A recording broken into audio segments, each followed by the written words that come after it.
The broadcast is now starting. All attendees are in listen-only mode. Greetings, everyone. Welcome to our webinar today. We're so glad you could join us and take some time out of your busy schedule to hear our presentation today on tax clinics in Canada. Please set yourself up with a comfortable chair and a warm cup of tea or coffee, and perhaps some colleagues who are listening in with you, and we'll get started. Some logistics first. All of you as audience members have been put on mute for the webinar. However, if you would like to ask a question of our panelists at any time, please use the question box at the right side of your screen and type in your question. We will do our best to address questions as time allows or during the Q&A portion at the end of our session. If there are complex questions we are unable to get to during the webinar today, we will address these with our presenters and get back to you as soon as possible after the webinar. If you tweet, we will be using hashtags taxfiling and CVITP on Twitter during the webinar. Please follow us at ProsperCan to see that on Twitter. And finally, for all participants who are registered today, we will be posting a full recording of this session. So please look for that in your email, and you're welcome to share the recording with anyone who would be interested in watching. We do hope that you will, because we know there is a lot of interest in this subject. So welcome. My name is Glenna Harris, and I am the Curriculum and Content Officer here at Prosper Canada. We are so pleased to be offering this session for you today. Prosper Canada works with partners in all sectors to ensure that all Canadians, regardless of their income, have access to the financial programs, products, services, and advice they need to build their financial well-being. We're interested in breaking down barriers to financial inclusion and improving financial well-being. So we see community volunteer income tax clinics as one important way to support this goal.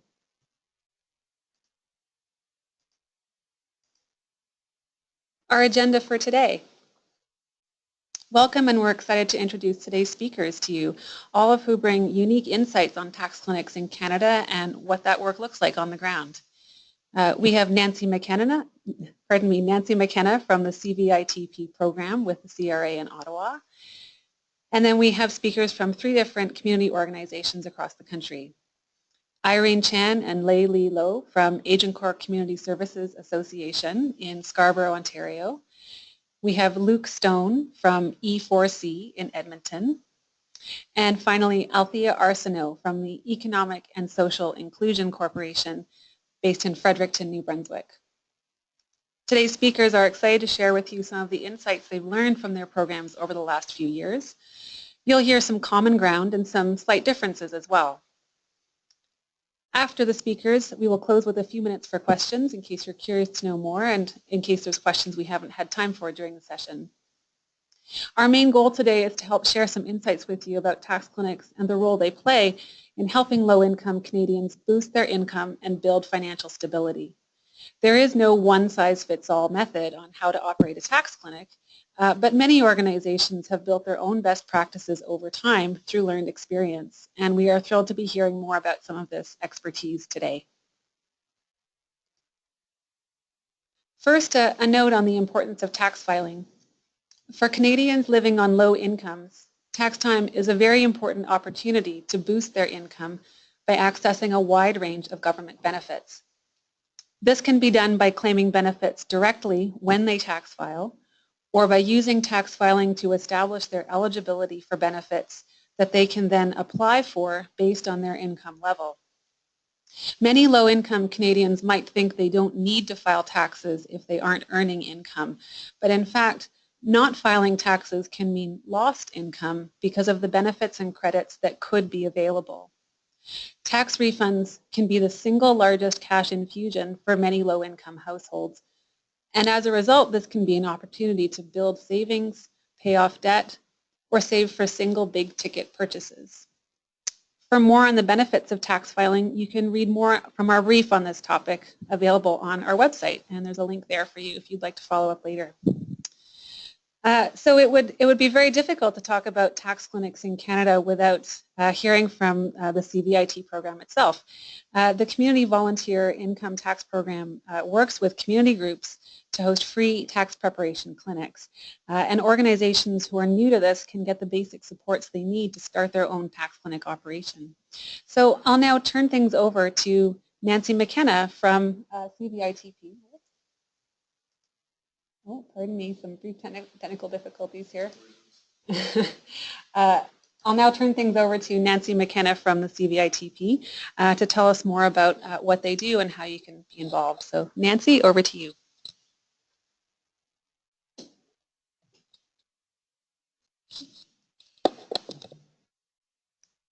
All right, thank you very much, Glenna, and I really appreciate the opportunity to be here today to kind of showcase our program. My name is Nancy McKenna. I'm the manager of the CBITP program in Ottawa. I also have with me today Tara Hastu. She's one of our CBITP coordinators here in Toronto. So she's going to help me answer any questions that you have during the webinar. This program has been around since 1971. It's a collaboration between the CRA and local community organizations and their volunteers. As Tara said, it's to help file tax returns for low-income or modest-income individuals for free at tax preparation clinics.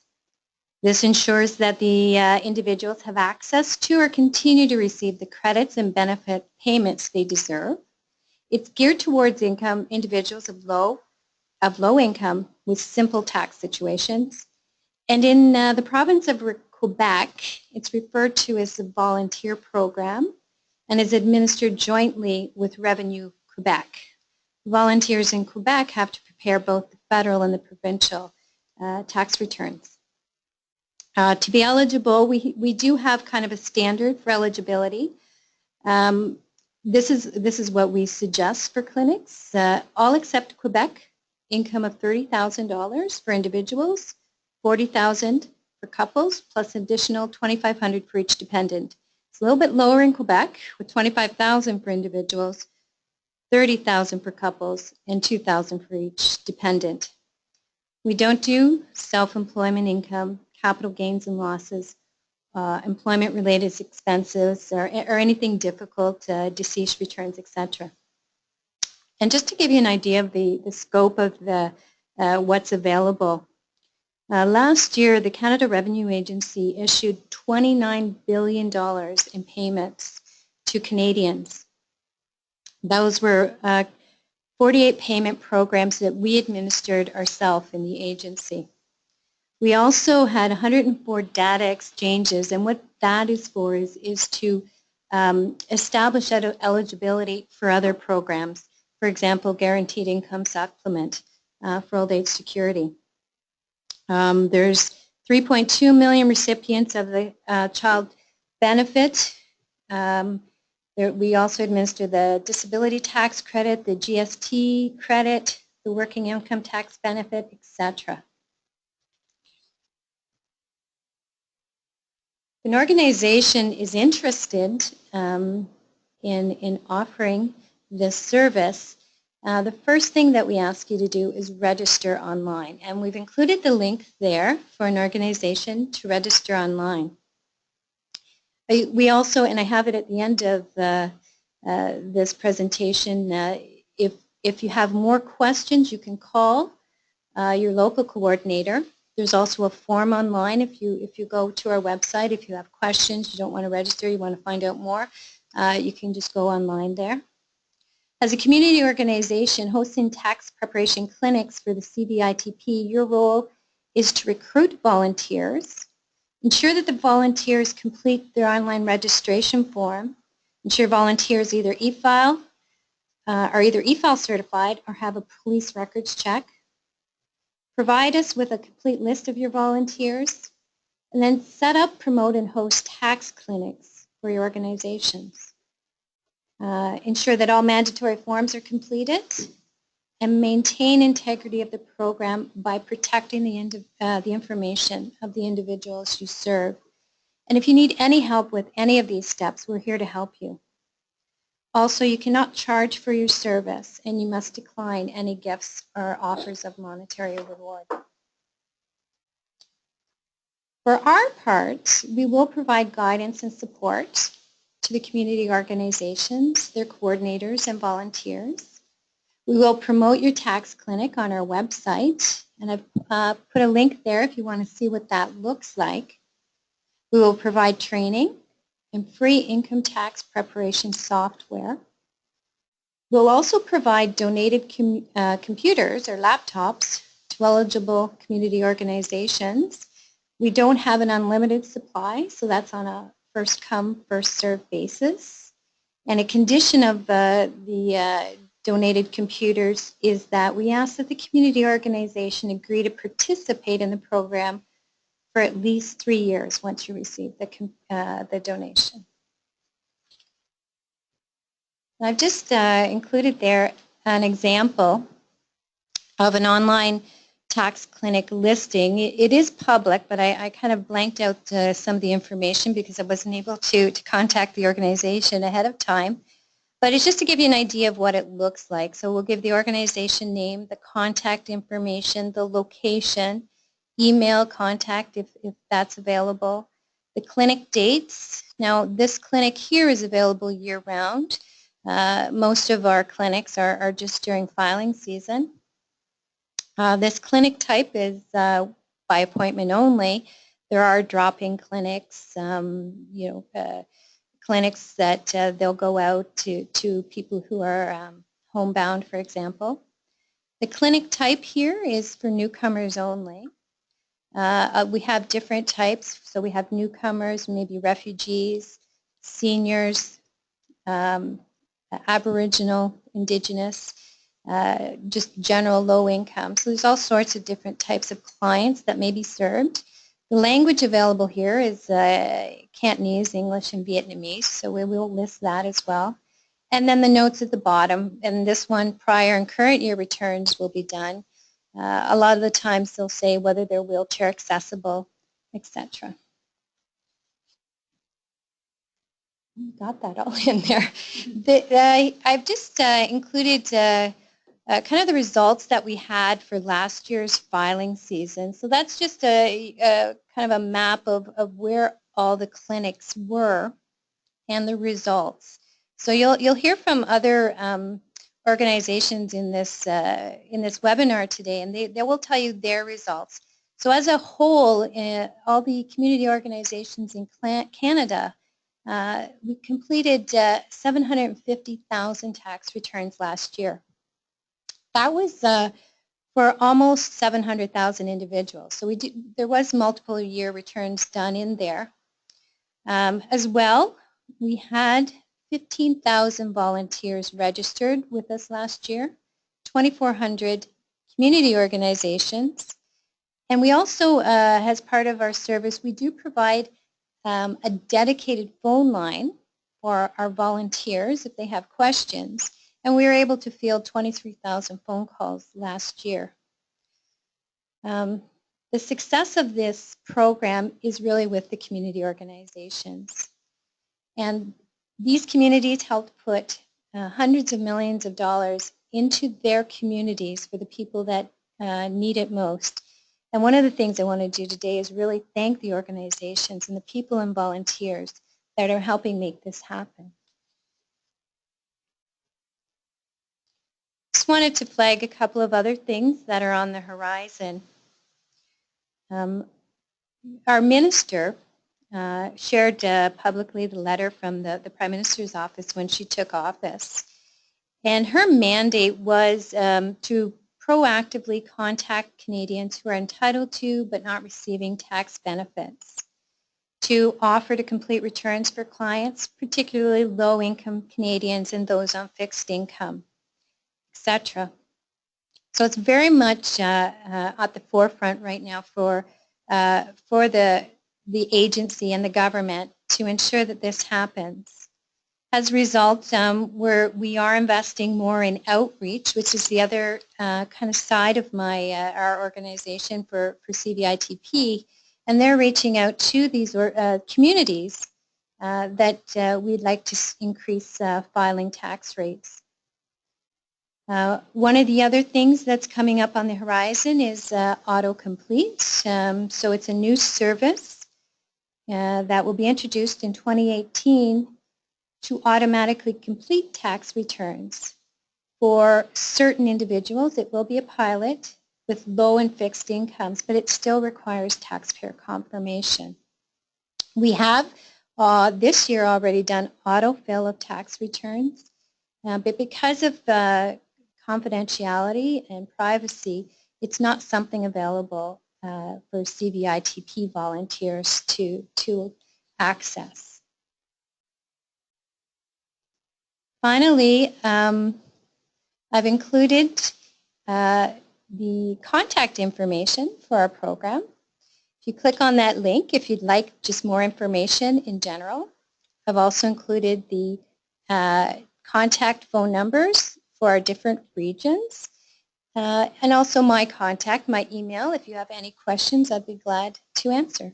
Thank you. Thanks so much, Nancy. You've managed to put quite a bit of information into those few slides, and it's so impressive to see that that map of the whole country. 750,000 returns filed in 1 year through these tax clinic is a very impressive number. We have a few questions coming in, and I'd like to ask one or two of them now before we move on to our next presenter. Can you speak at all to the kinds of training resources that are available to community organizations who take on this program? I know we've got a couple questions here about the training support that's available. Sure. We do have webinars available in electronic format. We have different subjects, so we have webinars available for the organizations, how to run a tax clinic, information for volunteers in general. We have a new one this year for returning volunteers, so it's just kind of updating them on what's new this year if they've been doing it every year. We delve into some of the very specific areas, so seniors, disabled, students, anything like that. It is on a webinar format, and I can tell you that just this past week we downloaded, or we burned some CDs. So I haven't done that in a while because it's difficult for areas, some of the remote areas that don't have internet access. So we'll get it out to you any way we can. Fantastic. Thanks so much. We also have a question that's come in about the online listing that you were showing there.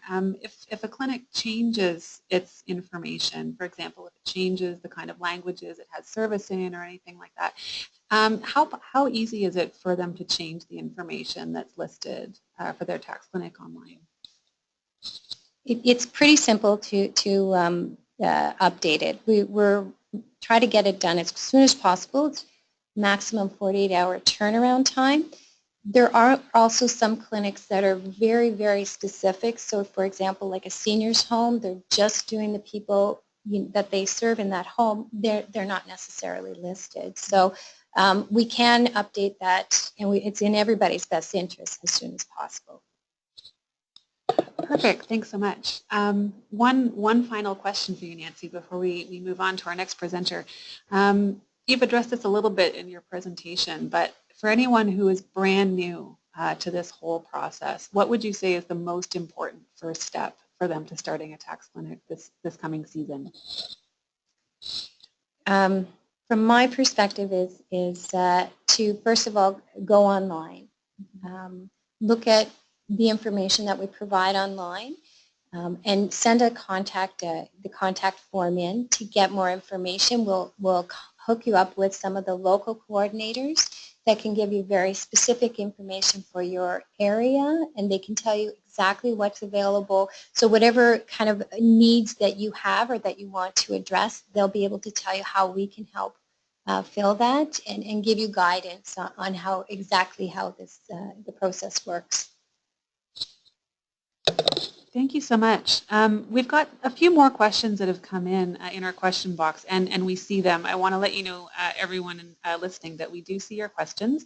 We're going to have another Q&A time at the very end with a few more minutes for all questions. So we're going to answer as many as we can afterwards. But right now we're going to move on to our next presenters.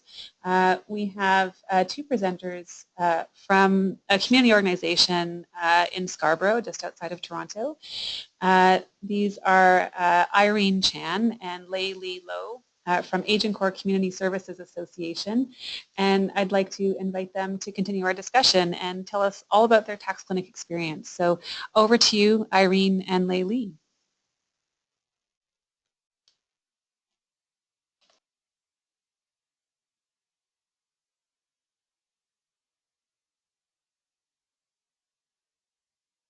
Today, myself and my colleague Irene Chan, we are going to share with you some information about income tax clinic run by our agency. Let me first start off by giving you a very brief introduction on our agency. Next slide, please. Agincourt Community Services Association is a non-profit multi-service agency founded in 1970s. In our agency, we have different programs and services cater for the needs of different groups of people. For example, families, children, youth, seniors, homeless, and newcomers.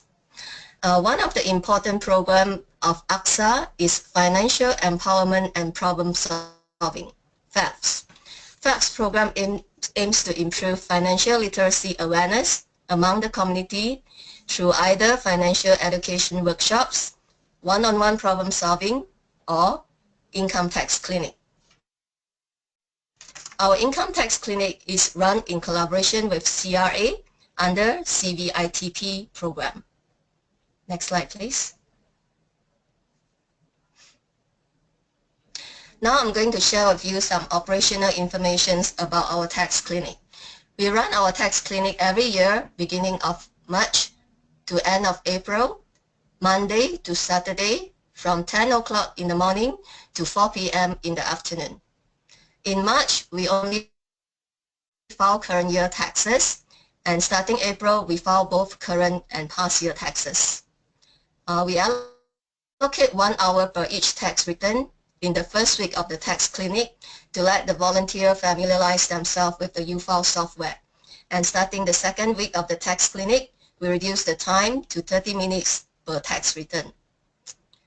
In terms of staff, we have 2 full-time staff, which is myself and Irene, who supervise each tax clinic with the help of 2 temporary program assistants.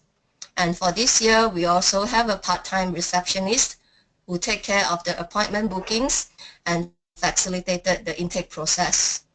And for 2016, this year, we recruited and trained 40 volunteers. We run our tax clinic in 3 different locations, at our main office and also at 2 branch sites. We also bring our tax clinic to the community. So for this year, we run 2 off-site tax clinics at 2 senior homes. Now, how do we file the tax return?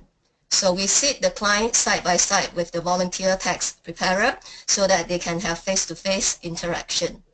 Now we found that that's a better way. This is a better way for us to educate clients about their entitlements, about certain taxation concepts like refundable or non-refundable credits. It also gives us an opportunity to further explore the financial issues that they might have so that we can offer them assistance.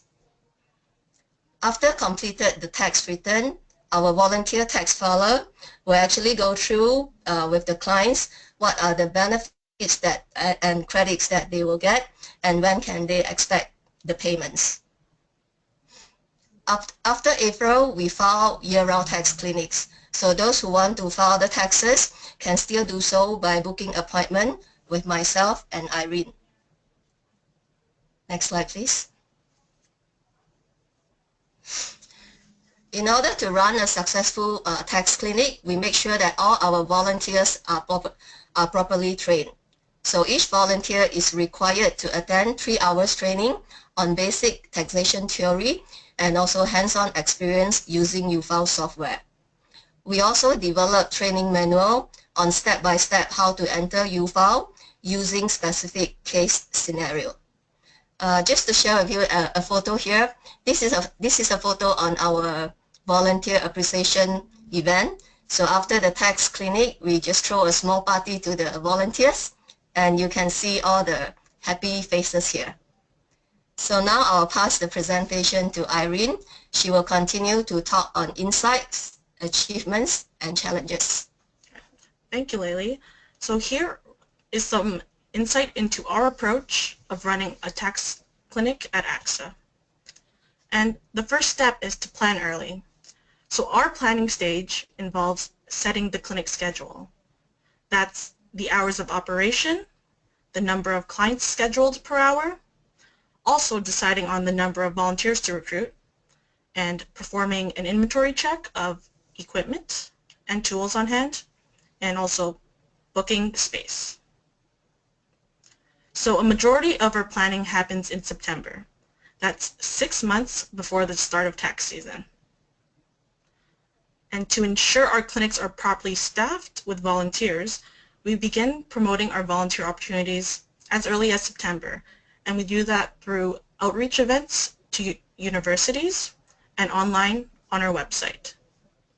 So for this upcoming season, we're looking to recruit, again, 40 volunteers. And after 2 tax seasons, we found that 40 was the optimal number for our 3 tax clinics. Our volunteers would often praise us for our effective training. So in addition to the hands-on step-by-step training that we offer before the season, we provide ongoing training through weekly email updates. And these emails identify any common issues our volunteers encounter related to things like the UFile software, taxation rules like deductions and non-refundable tax credits, and our clinic operations. So this ensures that our volunteers are kept in the loop and allows us to maintain regular communication. A well-informed volunteer is a happy one. And so the proof is that almost half of our volunteers this season are returning volunteers. And this is a great benefit when it comes to recruiting experienced and knowledgeable volunteers. Now, during the tax clinic, we found that a smooth and efficient intake process allowed us to stay on schedule while reducing crowding in our lobbies. We've achieved this through trial and error and numerous revisions to our client intake form. And our intake form contains basic information like the client's name, their date of birth, address, marital status, and their children's information. And all the items listed are identical to the order on UFile, the tax software that we use. The intake form was made for clients to complete within a short period of time, 5 to 10 minutes, and when completed correctly, volunteers can easily extract information for efficient tax preparation. And something we can't stress enough is providing constant support to your volunteers. For Lily and I, as supervisors, we try to avoid preparing tax returns ourselves during tax season in order to be available to provide supervision assistance at any time. So we remind our volunteers not to hesitate to ask for assistance. They also know that if a volunteer isn't available, or they also know that if a supervisor isn't available, there is a dedicated CVITP line for them to call with any of their questions.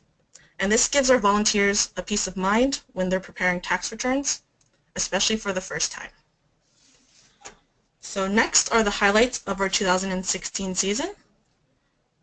At ACSA, in 2 months, we were able to prepare 2,243 returns, serving 2,109 clients, which translated to refunds and entitlements totaling over $7.8 million. And at our clinic, we don't simply prepare the return and send the client away until next year. We educate all our clients about the entitlements available through our one-on-one, face-to-face approach, while empowering some of them to explore new financial supports and credits such as the disability tax credit, the Registered Disability Savings Plan, the RDSP, for long-term savings, and the Senior Homeowners Property Tax Grant for those over 64 years old and pay property tax in the province of Ontario. And through a survey conducted during the 2016 tax season, results showed high participant satisfaction, with almost 98% of our participants planning to return next year. And these stats are reassuring that our clinic will continue to see a growing number of clients year after year. So working in such a diverse city like Toronto brings its challenges, one being language barriers. So to combat language barriers faced by some of our newcomers and seniors, while at the same time providing accessibility to our services, we make it a qualification for volunteers to speak a second language relevant to our area. In the 2016 season, our volunteers collectively spoke 10 languages. That included Tamil, Chinese Mandarin, and Cantonese, and we were even able to offer interpretation in American Sign Language. So this next point, it took me 2 tax seasons to pinpoint, and that is every year during the first week of March and the first 2 weeks of April, we experience a shortage of volunteers, usually due to our student volunteers going away for exams. And this poses a challenge for us because half of our volunteers are post-secondary students. Again, the first week of March and the first 2 weeks of April. These 3 weeks make up a third of the tax season.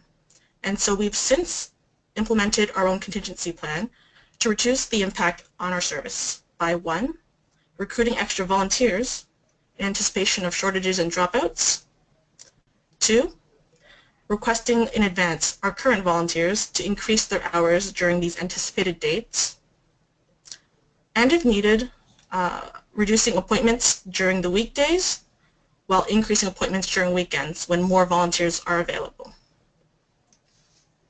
And lastly, with multiple clinics running at the same time, we experience technical difficulties on an almost daily basis. And this is especially with our laptops moving between sites. So other issues could include Wi-Fi outages, printers and telephones not working, and computer and e-file issues. So this is when it becomes important to have that tech-savvy person among the staff or the volunteers at hand that can quickly resolve these technical issues and minimize service interruption. So if that tech-savvy person isn't you, then it's best to designate a few people as tech support. And that brings us to the end of our insights at ACSA. If you'd like to know more about the Financial Empowerment and Problem-Solving Program, FEPS, or more about Agincourt Community Services, feel free to contact us or visit our website at www.agincourtcommunityservices.com. Thank you so much, Irene and Layli. That was just a fabulous amount of detail and learned experience that you've built up over these last few years of operating these tax clinics. I know you said a few times in your presentation how you've learned a lot of these things by doing it year after year. So we really appreciate hearing that. It's so reassuring to hear how that kind of experience gets built and that you learn from it. We have a few questions that have come in for you, and I'll ask you 1 or 2 of them now. And again, everyone listening, we will return to our question period at the end. But Irene and Layli, we have a couple questions for you in terms of your volunteers. What kind of knowledge do they have coming in about taxes? Particularly, like, do you have any, for example, CPAs in the mix, or do they need to know everything from scratch through your training? Can you speak a little bit more about their knowledge that they come in with? Well, I did mention that half of our volunteers are post-secondary students, and so many of these students come from an accounting or finance background. So in terms of their taxation knowledge, they have a fair amount of knowledge. However, their technical knowledge is not there, and that's where we provide the support on how to file taxes. Anything else?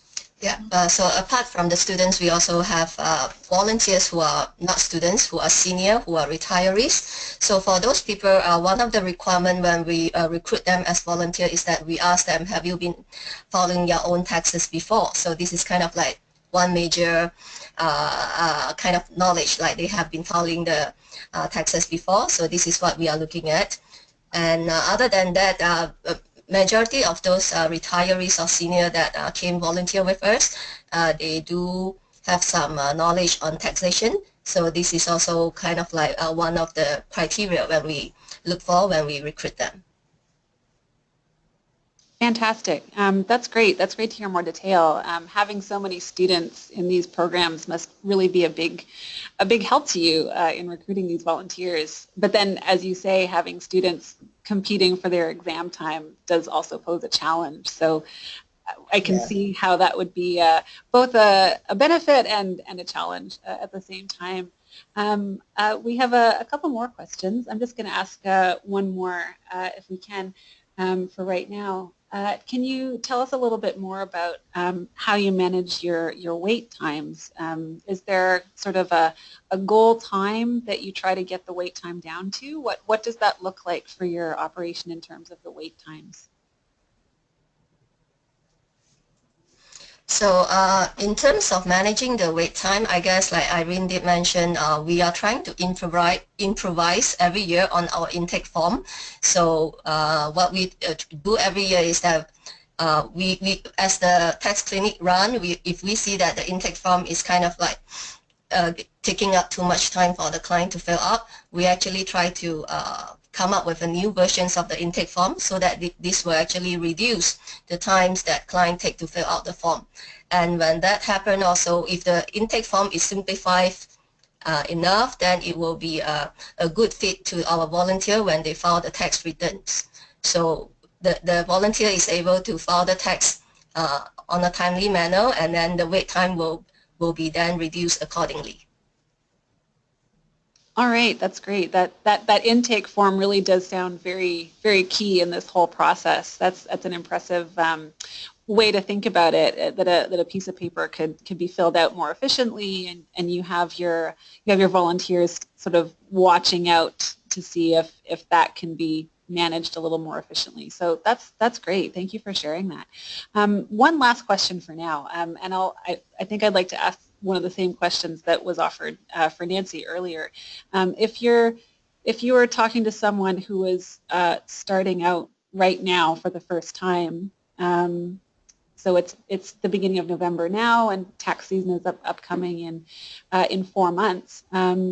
What would you say as a piece of advice for a group who is doing this for the very first time this coming tax season? What would be your first piece of advice to them?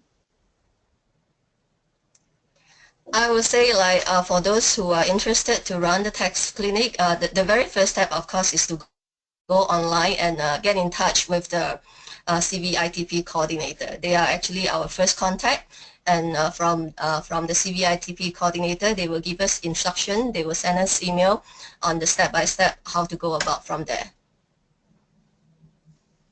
Fantastic. All right. Thank you so much, Irene and Laylee. We have a couple more questions, and I'll keep them for us at the very, very end. But for now, we're going to move next to our third presenter from Edmonton. Luc Stone comes from E4C, and he's the Financial Empowerment Officer there, and he does quite a bit of work through their Make Tax Time Pay operation each year.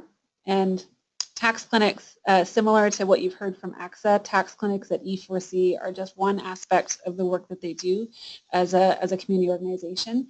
So we can't wait to continue hearing more about it. So Luc, I'm happy to turn the floor over to you. Thank you so much, Glenna. As Glenna mentioned, my name is Luc, and I work here at E4C in Edmonton. As the Financial Empowerment Coordinator, I oversee our tax clinics as well as our financial education classes, so these work together.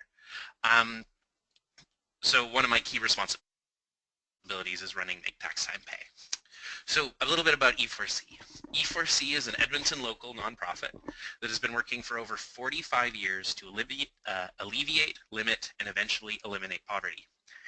E4C prioritizes working in partnership with communities, persons we serve, other organizations, and government to achieve these goals. Currently, E4C focuses its efforts on community building, shelter and housing, food security, education and skill development, and financial empowerment. We work with low-income Edmontonians from all sorts of different backgrounds with an emphasis on the most vulnerable. So we work with homeless individuals, people with long-term disabilities, people coming out of the sex trade, newcomers, as well as a wide variety of other groups. One of the many programs at E4C is Make Tax Time Pay. MTTP, for short, is a part of our Community Services Division and works with all low-income persons across Edmonton. We run tax clinics in all 4 quarters of the city, as well as Sherwood Park, a neighboring bedroom community. MTTP was started 10 years ago by vibrant communities to address the poor take-up by low-income Edmontonians of government benefits that require tax filing, specifically the Alberta Health Benefit, which had less than 35% take-up.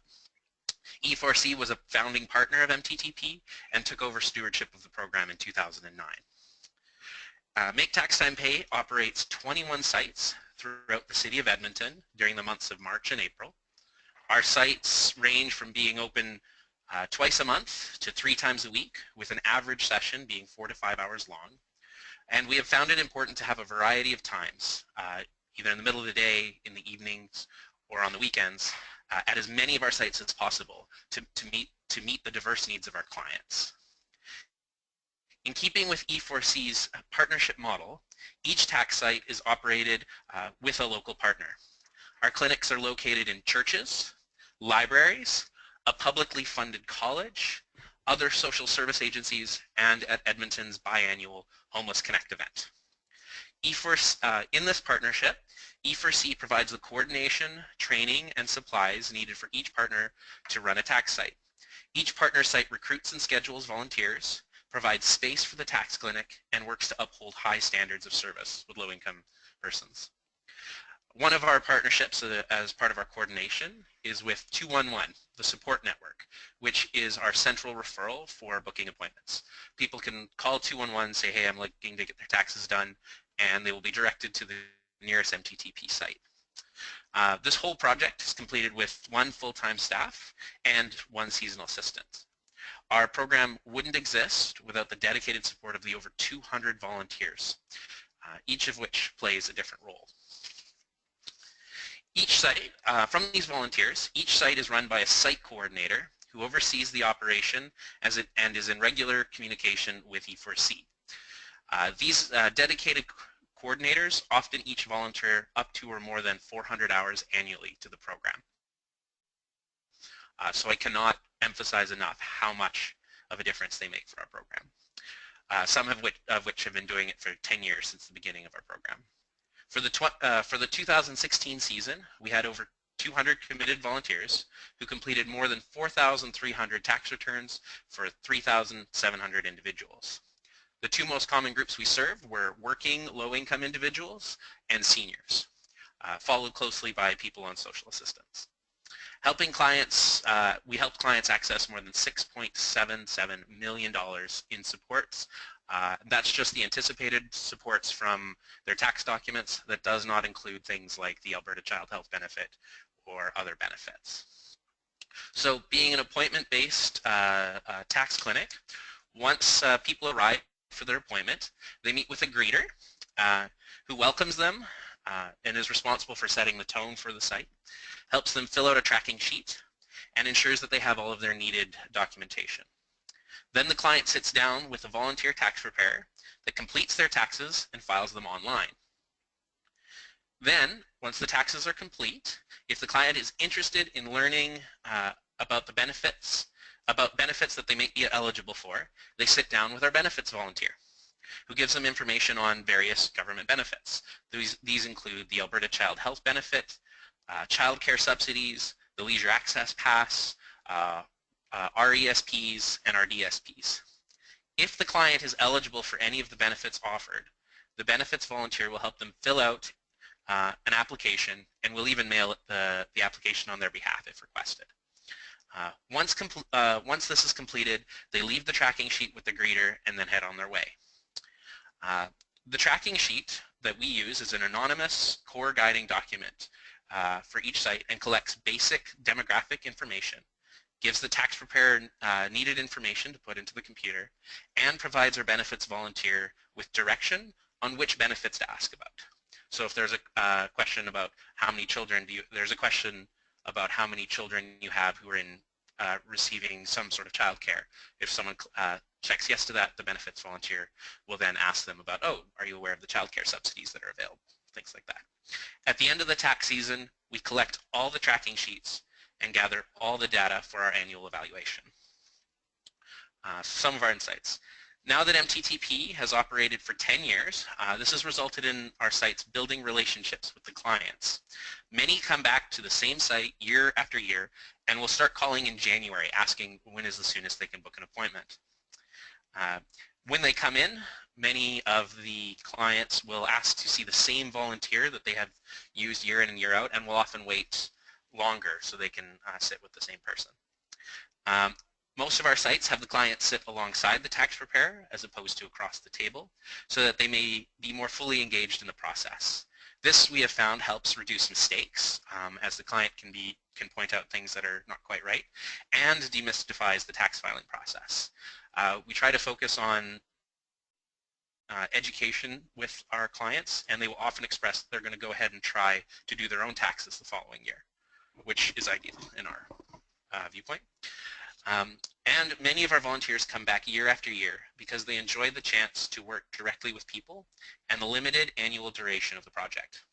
Volunteers have expressed a variety of positive experiences, ranging from helping refugee families prepare their first ever tax return, to supporting families to get their Canada Child benefits and seeing the difference that makes. And many even enjoy learning about the wide variety of supports that are available for vulnerable Edmontonians. One of the most common regular frustrations expressed by our volunteers, who are often not used to working with low-income and vulnerable populations, is the consistent 10 to 20% of appointments that don't show up. We've worked to bring this number down with reminder phone calls. We overbook our appointment slots so that there's an extra appointment every hour, and waiting to open our booking until a week before the program opens, so that people don't forget that they have an appointment later. But even with all of these, we've still found a significant number of people don't show up to their appointments. But outside of that, my personal favorite experience is working with someone who comes in with a high level of apprehension because they haven't done their taxes for years, or they have a background where they're unsure of how the CRA will respond. And after we work through their taxes, they discover that rather than owing the government money, they'll be receiving refunds and benefits to the tunes of thousands of dollars. It's a great joy to watch that anxiety they come in with turn into an unexpected elation that can then provide a financial boost to what is often a precarious situation. And that's everything I have. Thank you. If you have any more questions or want more information about Make Tax Time Pay, please feel free to check the website or contact me with the information on the screen. Fabulous, Luc. Thank you so much. That was really wonderful to hear about your operation.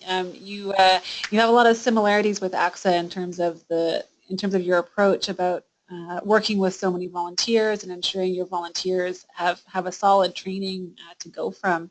So that was really great to hear about your operation. And you have 21 sites across the same metropolitan area, which is just amazing. We have a question from someone in our listeners asking more about how you support your training over that wide number of sites. Do Do you kind of gather all of your volunteers for all sites in one go in a centralized way? Do you go site to site to give training? How does that work for you? So that's an interesting question because we're actually in the process of revamping our training. When Make Tax Time Pay started, the CRA used to offer in-person training at the Canada Place, the federal government building here in Edmonton, and we would coordinate with volunteers to make sure they could all attend the training. So that ended a few years ago, and now there is a webinar-based training that we connect all the volunteers with through CVITP, and we have found that's worked really well for our returning volunteers to be able to kind of catch up, but for new volunteers, that non-interactive component has been a real challenge.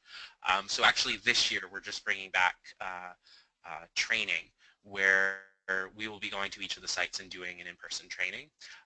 But we've also found that a big piece of our training has been pairing up experienced volunteers, because we do have a significant number coming back year in and year out, with new volunteers. So usually for the first couple of days, a new volunteer will sit with an experienced volunteer and they'll kind of work through it together. So it's a little bit of a more on-the-go training currently, but we are bringing in site-specific in-person training starting this year. So. Oh, that's amazing. So we'll look forward to hearing more from you about how that goes. That's interesting to know that you're also revamping this to try and improve year after year. I know from what Irene and Leili have said, I think they would probably agree with you about that being a really helpful approach. That's also really neat to hear that you do that mentoring process with sort of an experienced volunteer and a new volunteer. That's a really great tip. We have another question that's come through. Could you, I know you walked us through the intake process there for Make Tax Time Pay. Can you maybe say a little bit again about the kind of information that you collect on your tracking sheet and how that fits into your process? Sure. So the tracking sheet, I want to pull one up right here. There we go. The tracking sheet consists kind of three components. The first component is the basic information, where we ask basic demographic information that both our funders and our demographic targeting, like figuring out who's at our sites. So questions like age range, marital status, residency status, main source of income. Most of this information is designed to be it's fully anonymous, but it's the kind of information that the tax preparer would need, as well as the benefits volunteer, or anything that our funders, the United Way, would ask for. Then there's the actual tax information. So this is things like their income for the year, and then as well as the refund, our GST, and our Canada Child Benefit calculations that come out when their taxes are complete. This is what lets us collect the numbers at the end. And then the other component we have is our questions are partly based on what benefits people might ask. So on our age range question, for example, we have under 20, 21 to 59, 60 to 64, and 65 plus, because we found when people are in that 60 to 64 range, we really need to sit down and talk with them about various seniors benefits and get them thinking about their CPP and old age security and stuff like that. So we have some information we can get them to start thinking about that. So those are kind of the three areas of information that the two areas of information we collect and the one piece that directs our benefit. Okay, great. So you've got a combination there of the information that they're going to need to fill out on their tax form, as well as some benefits information to get them to be aware of the benefits they could access. Super. Oh, yeah. Sorry about that. Luc, just one more question for you, and again, we're going to come back to another question period at the very end. But we've had a few. We've got people interested in what you're doing, which is fabulous.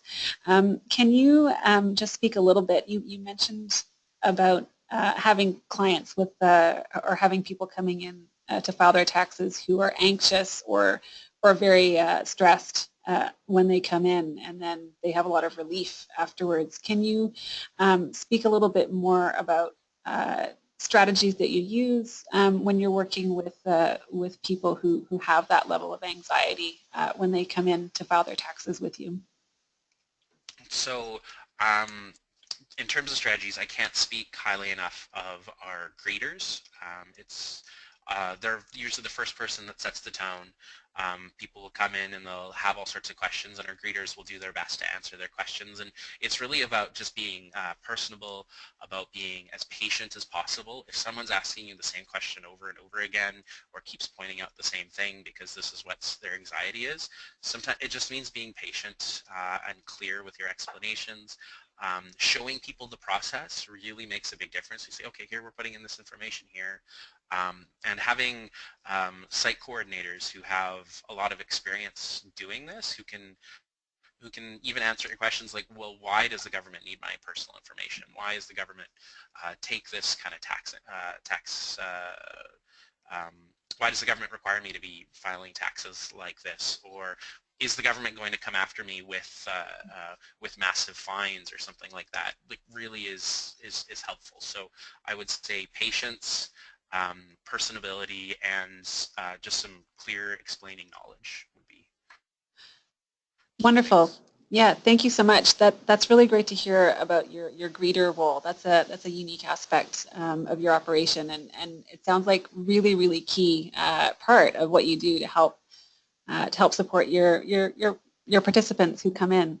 So thank you so much, Luc. That was a wonderful presentation to hear more about what you do.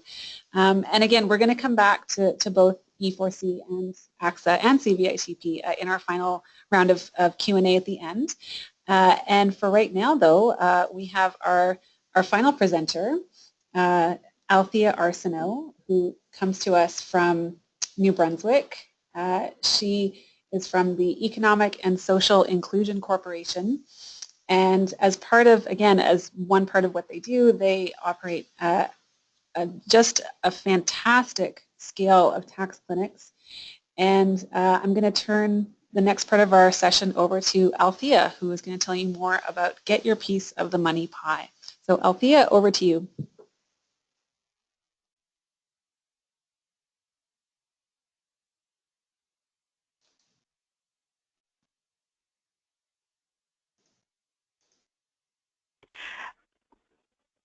Oh, Glenn, are you still there? Yep. Althea, we got you. Sorry, folks, we just had a technical glitch there. Althea, the line is open for you. Okay, great. I'll start again. Thanks, Glenna, and I think it's a great opportunity that everyone comes and be able to join in on these webinars so that we can learn what each other is doing, because there's no use in recreating the wheel when it's already been created someplace else. So I've been asked to talk a little bit about our project. Our name is called Get Your Piece of the Money Pie, but it really is the total CVITP program. It's just that we've named it something else for a little bit catchier name, so that it catches the eye and people can talk about the money pie in the province of New Brunswick. Next slide. To give you a little idea of what ESIC is all about, we are the provincial crown corporations that's responsible for the poverty reduction plan for the province of New Brunswick. We've had two plans, OPT1, that says OPT2 and OPT2. It's OPT1 and OPT2. Each are 4 years in length. We are right now in OPT2, which is 2014 to 2019.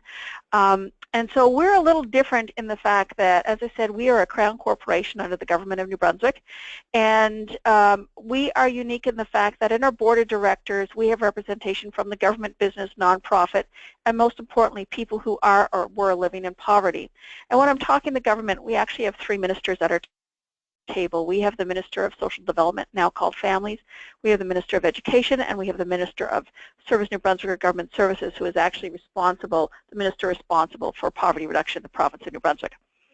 So we collaborate in a number of different projects that deal with poverty, whether it is housing, food security, transportation, early adult education, early childhood education, or any type of project like this. But one of the major ones that we've done over the last 6 years is actually our income tax project, Get Your Piece of the Money Pie. Next slide. So when we started out in 2011, excuse me, I think it was, our Money Pie team consisted of myself from ESIC, our 12 community inclusion networks. We've divided the province into 12 regions. Each region has a SIN coordinator. and the admin fees for all the SINs are paid through ESIC, so they don't have to worry about fundraising for that, and then we give them money for funding for their projects as well. We also had the Canadian Revenue Agency, and they are our partners. I might as well have a speed dial to CRA in New Brunswick. Genevieve and I talk probably every second or third day, and once we really get into tax season, it's even more. We also had the Department of Health, or sorry, the Department of Social Development. This year we've added the Department of Health because we've got the public health nurses who deal a lot with people in low income, and so they're a great source of information conduit to individuals. We also added in year 2 of our program the New Brunswick Public Library Service because of the fact that there are 63 libraries and bookmobiles in the province of New Brunswick. They're a great distributor of information. They also set up displays in each of the public libraries all about the income tax, and they have our information pamphlets and the posters displayed in all the libraries. Also because we want low-income individuals to actually go into the libraries and take advantage of their programs and their free programs and their services and their language training and everything else like that. So it's a great win-win. This year as well, besides health, we've added in Service Canada because we want to start to work on some bundling of information, not only income tax, but your social insurance number for your children, the Canada Learning Bond, the RESPs, the RDSPs, and other benefits that are available. We've also brought in a representative from First Nations because we have decided that we are going to target and put in 30 new organizations in the province of New Brunswick to offer clinics where there have not been historically clinics, and 8 of those areas that we're targeting are First Nations reserves so that we can get some CVITP clinics into the First Nations. Next slide. So as I said, we started with 3 people. This, we work off the corner of our desk. There are no MECs, there are no ministerial directions, there are no MOUs of understanding, there's no per diems for anyone involved in this. It was just something that we had to do, and it was the right thing. And it came about because of the fact that there was a data comparison between people in New Brunswick who were on social assistance, and that data went up to the Canadian Revenue Agency because they were going to be delivering a new benefit program that social development used to deliver, and they found that in a small batch of data there was about 1,700 individuals on social assistance who are actually not filing their taxes. And so it was determined that we needed to do something about this, and we just had to do it.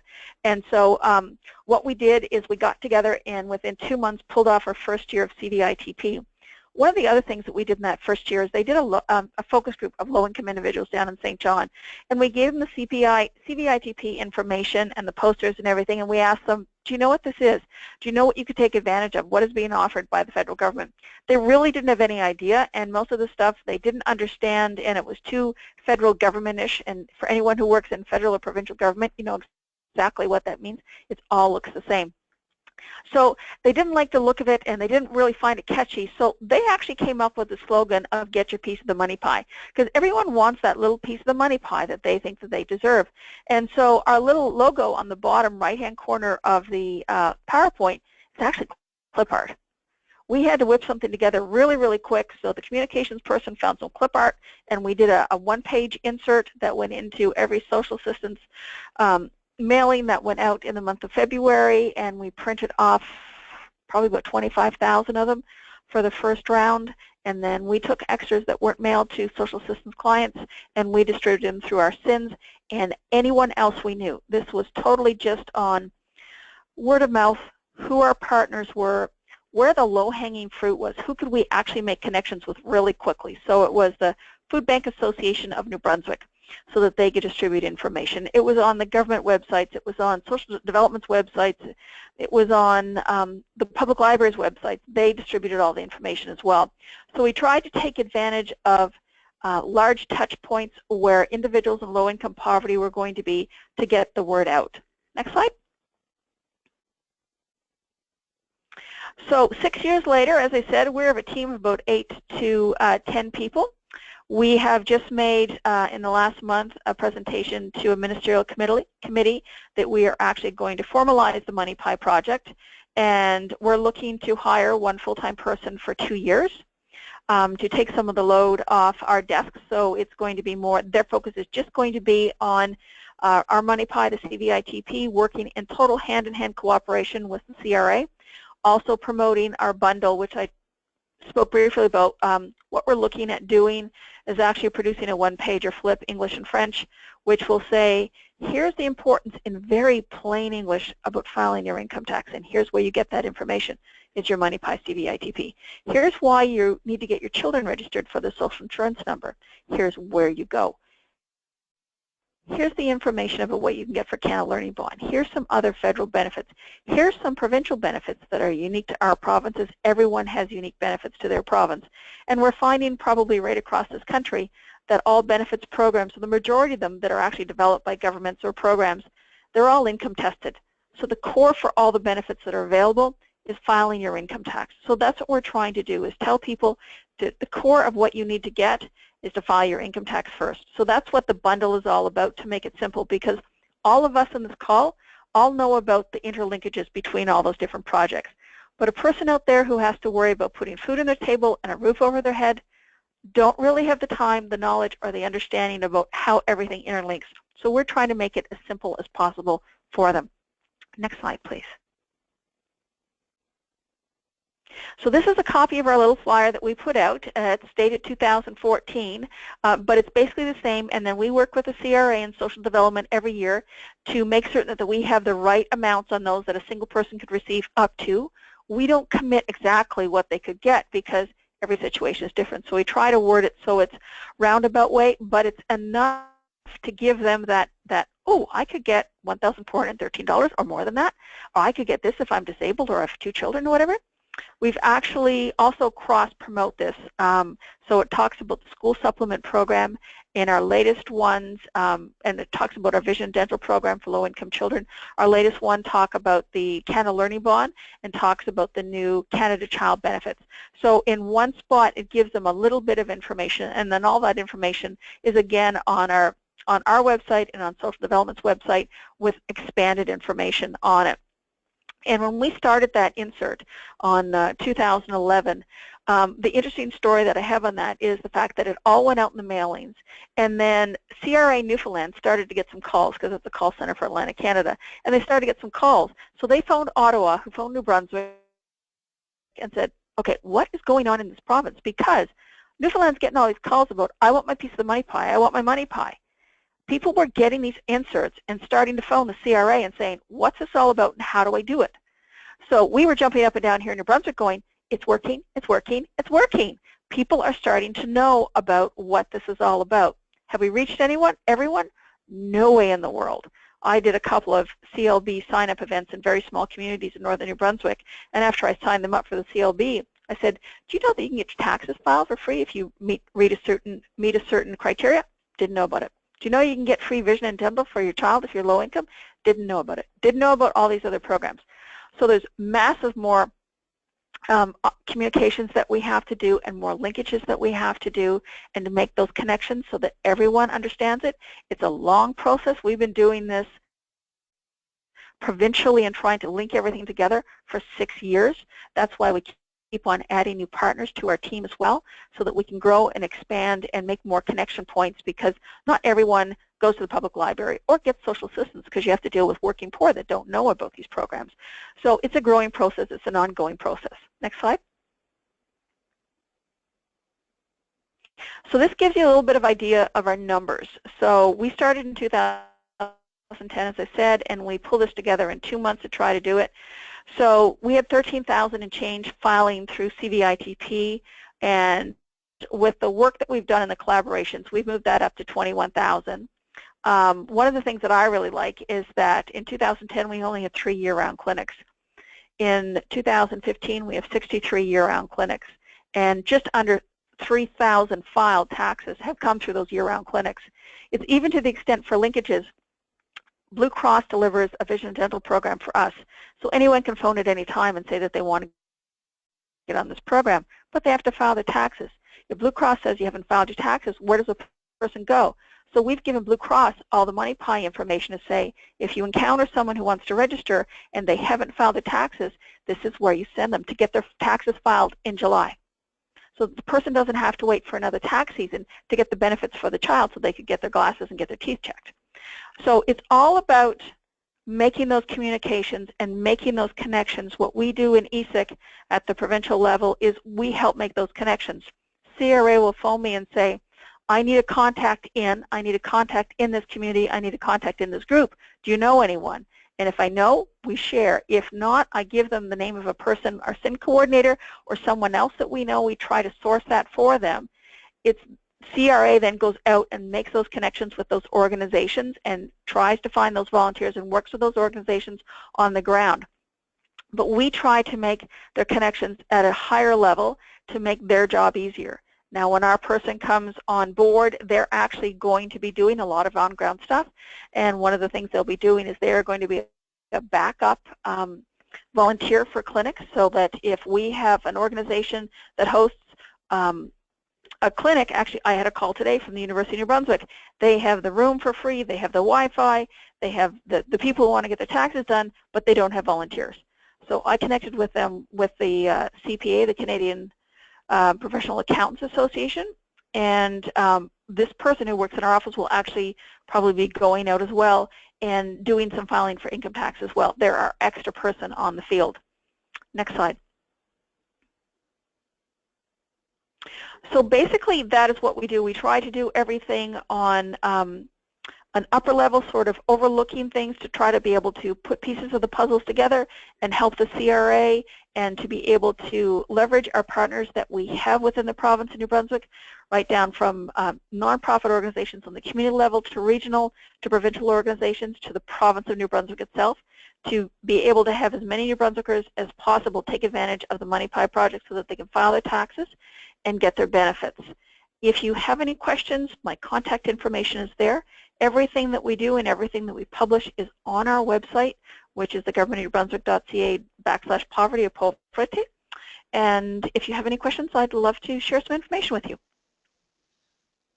Thanks so much, Althea. That was a wonderful presentation. That was almost a whirlwind of so much energy and so much work that you're putting into ESIC and make tax time pay. Pardon me, or sorry, get your piece of the money pie. Oh my goodness, my apologies. But no, that is a wonderful piece of work, and the numbers that you had there for so many thousands of tax returns filed every year is wonderful. We have a couple of questions coming in for you, and again, for our audience, if you have questions for Althea, please type them into your question box. We have one question asking more about your relationship with the Blue Cross. Could you speak at all to that as far as how that started and how that works for you? Well, Blue Cross delivers the Healthy Smiles Clear Vision program, which is our vision and dental program for low-income children. And it was just a thought that we had when we were doing the income taxes, the fact that, you know, okay, well, we've got all these year-round clinics that we know about, but Blue Cross wouldn't know about the income tax program, but there is that linkage to get to get your vision and dental. You have to file your taxes. So all it was a call to Blue Cross. Through a connection with social development, we got the right person in Blue Cross and said, when you're talking about this program and people are talking to you on your 1-800 number about registering for this program, if they haven't filed their taxes, here's the information. So all it was just sharing information about the Money Pie project with the Blue Cross people who actually talked to the people who phone to register to get that program. That's basically all it was. It's just sharing the information. Okay, that's great. So it really is supporting that vision and dental care support through New Brunswick. Fabulous. We have another question asking more about your fantastic brochure, your insert that you had there, the bilingual explanation of the money that you can get from filing your taxes. Can you speak a little bit more about how you, has that brochure changed very much year to year, or is it really sort of that consistent same kind of information that you use in it? The size and the style stays consistent. So if a person is on social assistance or they're getting this every year through whatever means possible, that they keep on seeing the same stuff.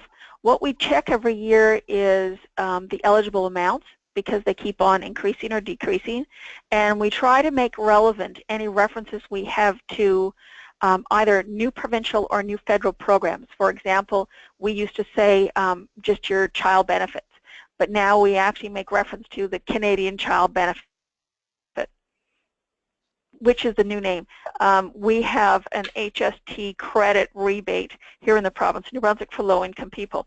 So we mention the GST HST credits. We're doing a lot of push with Smart Saver and the Omega Foundation to get people to register for their child's Canada Learning Bond. So we put that information in there. So we try to keep it the same. We have very limited space that we can play with. We wordsmith everything so that it is the most simplest, understandable language as possible. We have multiple people look it over. The first year that we did it, CRA said, there is no way in the world you're going to get this out on time with the federal logo on it because it's going to have to go through so many people. So send it out without the feds. And this year, we are actually going to try to get the federal logo on it. So we have talked with the communications people, and it is in their hands in Ottawa. And they're working with us. They're on our calls all the time to say, okay, this is what we're wordsmithing, and this is what it's going to look like. And they will, because of our partnerships now, they will hopefully put their logo on it. So we'll have the provincial government and the federal government. And I think it also helps with the connections. I'm up in Ottawa probably every second year, so I'm always meeting with the CVITP people up at in Canadian Revenue Agency. So we talk about things that we're doing or new programs that we have or what they're doing, and we've had discussions, and I've sent that insert off to them because they were discussing about the possibility of duplicating that insert, so it would be something that would be available in all the provinces. Okay, fabulous. We have Nancy here from CBITP nodding along here in the office to everything that you've just been saying. So it sounds like that's a wonderful step that you're taking. And as you say, the communications editing process can be a longer timeline for producing these kinds of resources. So thank you for bringing that up as letting us in on that part of your process. So thank you, Althea. That was just wonderful. We've had several questions come in over the course of our session today, and I want to direct a few of them more specifically. We've had a few come in for CBITP, and I'm going to direct to Nancy here. Can you speak a little bit about any concerns about legal liability for the volunteers? What kinds of protections are in place for that? What are the concerns if any details might have been put in error? What can you say about that? It certainly is one of our concerns, is to make sure that both the client and the volunteer is protected in this. We do not, when we set up the program, for example, we don't let them do autofill because we don't want them to kind of need to have that extra level of security. So what they're doing is they are taking the taxpayer's information, they're getting the taxpayer to sign a release that they can file their tax or fill out their tax returns. They need to sign a second release that they can e-file that return, and then that release form is returned to the taxpayer. So we don't want the volunteer to be keeping information. We don't want them to be saving this on their hard drive. So that's part of all the training that we're doing, is kind of covering that so that both the taxpayer and the volunteer and the community organization is covered. Okay, thank you so much. That's a really important piece of information, and thank you to the folks who asked about that. I know that is a big concern, particularly as you're working with volunteers who have been trained very intensively for this tax time period. We have a question for E4C. Luc, could you speak a little bit more about your how you sort of hire your volunteers, for lack of a better word? So you have your benefits volunteers and your greeters and your site coordinators. So what does the process look like for that when someone volunteers, when someone signs up to volunteer for Make Tax Time Pay? Do they choose the kind of volunteer role, or do you kind of assign them a role based on your need? So that would vary very strongly from site to site. We work with our partners to recruit volunteers. So there's not like a central volunteer process where people can go to E4C site and recruit to be a volunteer. Rather, we talk to our partners. So for example, our churches, we have the largest group of sites are churches. And at the church, we'll usually meet with the staff of the church, talk with them or their boards or whoever is in charge of community outreach, and they will identify some possibilities who could be their site coordinator, and then we'll have kind of an interview process. We'll talk about them, about their experience, about working with the community, their knowledge around taxes, anything like that. And then once a site coordinator has been agreed upon, then the organization will put out a call and we will support them in producing materials and stuff like that. Or I'm speaking at a church this weekend to try and recruit volunteers. And then once the volunteers start coming in, our site coordinators will ask them, what roles are you interested in? What do you feel like you can help with? Often they'll approach people they know. Many of our sites have kind of tight-knit groups of volunteers who all know each other. So they'll go, hey, I know my friend Frank will be a really good benefits person, so I'm going to ask him if he's interested in it. So whereas some of our partnerships with other organizations, we have a couple of sites at YMCAs, and the YMCAs will go through a more formal volunteer process, and they'll recruit for more specific roles. So it's really site-to-site specific, and we work with them to support them in any capacity we can. So. Got it. Okay, so it sounds like that the site coordinator position is really the key volunteer recruitment, and then after that, it's a matter of seeing what's available and who's available at the site to meet the needs of the clinic.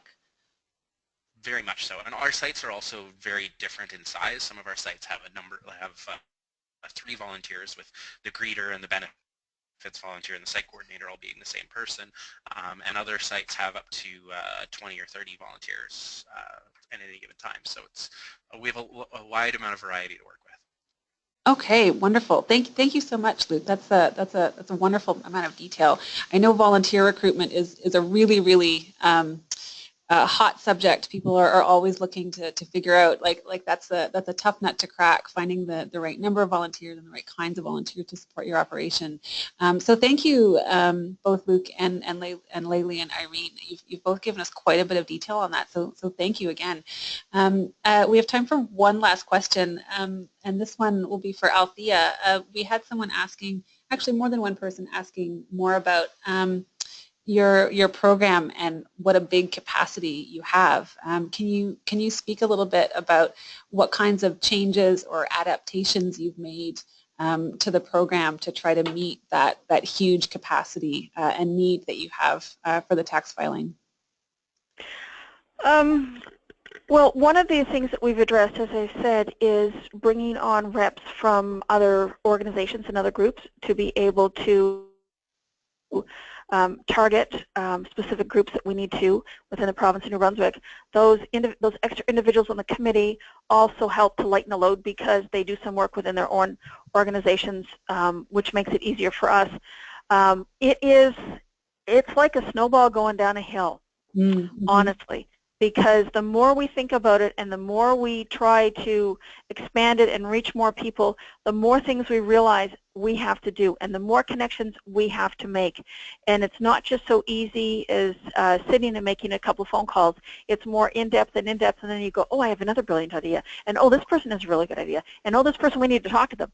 So it keeps going and going and going. And that's why we're now actually at the point of, after 6 years, saying, we need someone on this full time because we have tax filing season, yes, but we've got the 4 months starting to lead up because we also start in around September and we go right through the end of tax filing season, and then around June we have another wrap-up meeting that goes face-to-face. We take July and August off and then start right again in September. But we've got bundle stuff, we've got Service Canada, we've got trying to get all our 25 of our children in this province who do not have social insurance numbers to get their social insurance number so they can get a benefit. Doing the Canada Learning Bond stuff that happens all the time. It's just not within schools. So this is why we've got the snowball going. This is why we need this person. Wonderful. That's like you say, it's such an amazing number of connections you've got going, and it's great to hear about your calendar and how organized you are on the ground, and the kind of continued effort that it takes to pull this off year after year. I want to say to all our presenters, we've had a few folks listening who have just said things like, "Thank you so much. Hats off to all you do."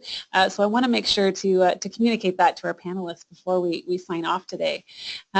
We have had so many questions come in, and we're unfortunately not going to be able to get to all of them in our session today. However, we will do our best to get some answers for you offline and to send you a list of answers to as many of these as we can, along with our slide deck and recording link to you within a few days. So thank you again for all of your questions. I'm just going to show you again our contact information for all of our speakers. You've had this during the session, but just as one last reminder, here are all the emails and phone numbers and websites for all of our wonderful speakers who we've had today. I want to thank Nancy, Laylee, Irene, Luc, and Althea for telling us so much of what they do. This has been just a wonderful session, and the good news is this won't be our last session on this topic. If you're listening today, you can join us again. Please have a look at our sign-up link for our webinar on November 30th. We will be hearing again from community organizations who do tax filing support, but not just about tax clinics, about the kind of support they offer year-round for staff support, volunteer support, and some drop-in, drop-off filing alternatives. So this is going to continue the conversation about how we can support low-income Canadians at tax time and year-round. So please join us on November 30th if you're able. And here's our final contact information here at Prosper. If you're interested to find out more about us, please join us online. You can also subscribe to our newsletter, and we're very happy to be in touch with you through our newsletter to send you all kinds of updates about the work that we're doing and the work that we're finding out about.